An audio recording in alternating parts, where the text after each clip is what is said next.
vision.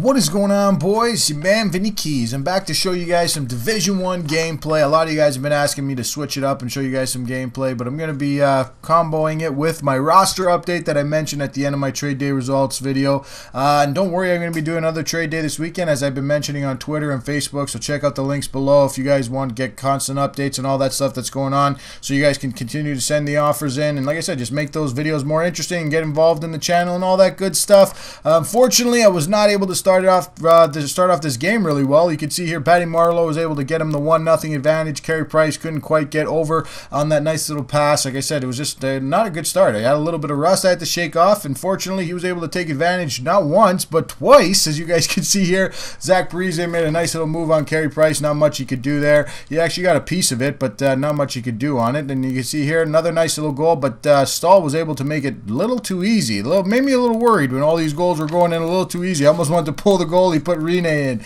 but you guys can see there it was 3-0. Pavel Bure, the Russian Rocket, was able to pick it off and get me on the board. I don't know why he took over Kerry Ramo a little bit too early. I don't even know why he has Kerry Ramo as his goalie. He had some decent players on his team. You'd think he'd have a better goalie. Maybe he just boosted him up, as some people do, or a lot of people do in this game. Obviously, just, you know, it might be cheaper than having a more expensive goalie. But at the end of the day, you guys are going to see what I'm going to do, or see how my roster update looks at the end. And what I'm doing with my goalies, as you guys see there, Pavel Bure just taking advantage of his goalie just kind of dive in the wrong direction, and he's just way too fast. That's why I won't take an offer that's not, like I said, legitimately a blow away offer.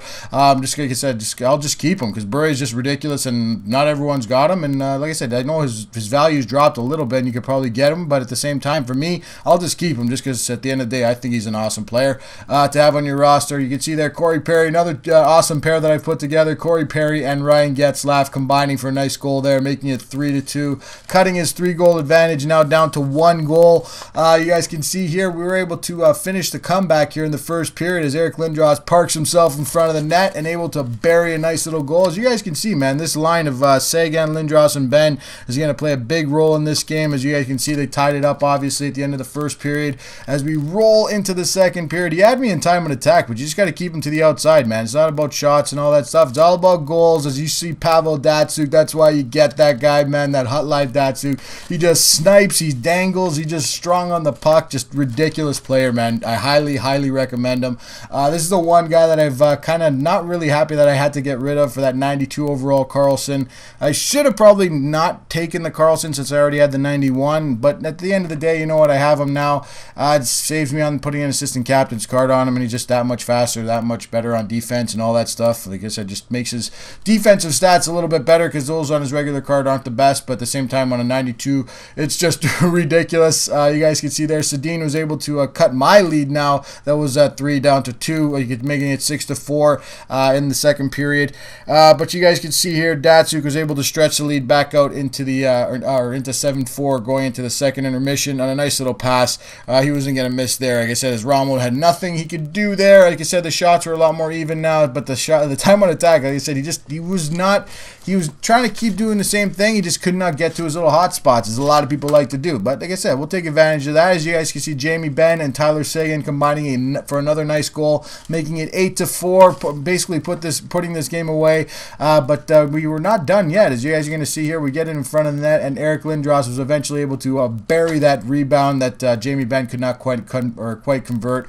This is kind of why I'm regretting getting rid of that Sagan right now, but that's what I'm going to be looking for in my next trade day. I saw a couple on the market, but we'll see what we can get for a couple of offers once I put all my cards up. But you guys are going to check back for that in a future video. These are the final stats. I beat him by 1 shot, beat him by 6 goals, but he had me on time and attack by about 8 minutes. Just like I said, man, you got to play proper defense, keep him to the outside. Like I said, play proper positioning. Don't give them the shots that they want, and like I said, force them to make different decisions. Don't just give them the shots that they want, because then they're just used to scoring that way. They're going to take advantage.